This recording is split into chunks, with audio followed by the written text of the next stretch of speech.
അങ്ങനെ UCLൻ്റെ round of 60 ഇന്നലെ അവസാനിച്ചിരിക്കുകയാണ്. നമ്മൾ പ്രതീക്ഷിച്ച പോലെ തന്നെയാണ് എല്ലാ കാര്യങ്ങളും നടന്നിരിക്കണേ. പക്ഷെ നമ്മൾ ഉദ്ദേശിച്ച മാർജിനേക്കാൾ ഇത്തിരി കൂടി കൂടിപ്പോയി ചില കളികളൊക്കെ.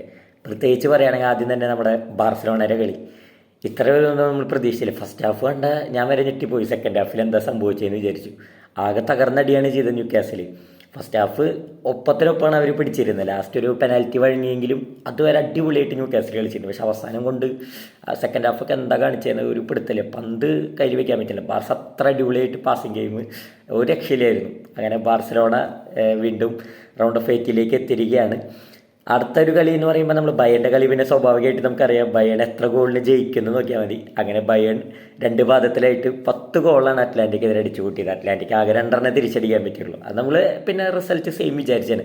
ചെറിയൊരു ചേഞ്ച് ഉണ്ടായത് ടോട്ടനം അത്ലറ്റിക്കോ മാഡ്രിഡിനെ ഇന്നലെ തോൽപ്പിച്ചു 3-2. പക്ഷെ കാര്യമില്ല, ആദ്യ പാദത്തിലേറ്റ ഇത്തിരി വലിയൊരു തോൽവി അവരെ വീണ്ടും ചതിച്ചു. പക്ഷെ അവർ എന്നാലും ഇന്നലെ മാക്സിമം അവരെ ശ്രമിച്ചു ടോട്ടനം. അപ്പോൾ അതൊരു കയ്യടി അറിയിക്കുന്ന ഒരു പ്രകടനം തന്നെയാണ് ടോട്ടനം ഇന്നലെ ശരിക്കും കാണിച്ചത്. പിന്നെ അവസാനമായിട്ട് ഇംഗ്ലീഷ് പ്രീമിയർ ലീഗിൻ്റെ ഒരു ക്ലബ്ബും കൂടിയും റൗണ്ട് ഓഫ് 8 ആർസനലിൻ്റെ ഒപ്പം എത്തിയിട്ടുണ്ട്. അത് നമ്മുടെ സ്വന്തം ലിവർപൂളാണ്. ലിവർപൂൾ ആദ്യ പാദത്തിൽ തോറ്റപ്പോൾ എല്ലാവരും വിചാരിച്ചു ലിവർപൂൾ അങ്ങോട്ട് എഴുതി തള്ളാന്ന്. പക്ഷെ അങ്ങനെയല്ല, അവർ അങ്ങനെ ഒരു ടീമല്ലാന്ന് UCL ഇന്നലെ വീണ്ടും തെളിയിച്ചു.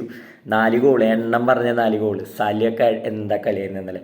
എല്ലാവരും നല്ല രസമുള്ള കളിയായിരുന്നു. അവരുടെ കളി അടിപൊളിയായിരുന്നു. അപ്പോൾ അവരും ജയിച്ച് ക്വാർട്ടറിലേക്ക് എത്തിയിരിക്കുകയാണ്. നമ്മളിതിലൊരു ചെറിയൊരു കാര്യം നമ്മൾ ശ്രദ്ധിച്ചാൽ തന്നെ നമുക്ക് പെട്ടെന്ന് ചിന്തിക്കാത്തൊരു സംഭവം ഇതിലുണ്ട്. ഇപ്പോൾ പ്രീമിയർ ലീഗ് ക്ലബ്ബുകൾ ഒരു 3-4 ക്ലബ്ബ് ഈ റൗണ്ട് ഓഫ് 60 പുറത്തായി. പക്ഷേ അതിൽ വെച്ച് നോക്കുമ്പോൾ ചെൽസിയും മാഞ്ചസ്റ്റർ സിറ്റിയും ഒക്കെ തോറ്റത് വെച്ച് നോക്കുമ്പോൾ ന്യൂക്കാസിലൊക്കെ തോറ്റ് വെച്ച് നോക്കുമ്പോൾ ഏറ്റവും നന്നായി കളിച്ചേക്കുന്നത് ശരിക്കും പറഞ്ഞാൽ ടോട്ടനാണ്. ആ ടോട്ടനം പക്ഷേ ഇംഗ്ലീഷ് പ്രീമിയർ ലീഗിൽ ടേബിളിൻ്റെ അവസാനമാണ്. ഇതാണ് ആൾക്കാരെന്നും പറയുന്നത്. ഇംഗ്ലീഷ് പ്രീമിയർ ലീഗിൽ എന്നും ഒരു മാജിക്കാണ്. ഏത് ടീം എന്നെങ്ങനെ കളിക്കാമെന്നറിയില്ല. വമ്പന്മാരൊക്കെ വീണെങ്കിലും ടോട്ടനം തോറ്റു. പക്ഷെ ടോട്ടനം തോറ്റതും ഒരു അഭിമാനകരമായ തോൽവിയാണ്. അത്ര മോശകരമായ ഒരു കളി കളിച്ചിട്ടല്ല തോറ്റാണ്. അപ്പോൾ അതാണ് പ്രീമിയർ ലീഗിൻ്റെ വില. ഇപ്പം എല്ലാവർക്കും മനസ്സിലായി കാണും. അപ്പോൾ നമുക്കിനി റൗണ്ട് ഓഫ് 8 വരുന്നുണ്ട്. ബാക്കി നമുക്ക് അവിടെ വെച്ച് കാണാം.